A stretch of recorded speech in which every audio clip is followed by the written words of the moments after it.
শনিবারের দুপুরের মেনু আছে, বেশি কিছু নেই। গরম ভাতের সঙ্গে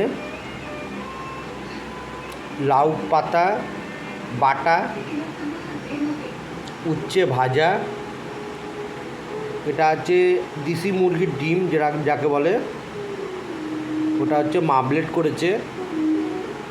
আর এই আছে সবথেকে আমার ফেভারিট খাবার, ঝিঙে ডাঁটা আলু দিয়ে পোস্ত যাকে বলে, এটা হচ্ছে পোস্ত, ঝিঙে ডাঁটা আলু পোস্ত। স্যালাড আছে, শসা আছে, বড়ি ভাজা আছে, পাঁপড় ভাজা আছে, চাটনি আছে, আম দিয়ে চাটনি আছে, কাঁচা আমের চাটনি আছে, আর এই আছে রুই মাছের ঝাল। এই হচ্ছে শনিবারের দুপুরের মেনু।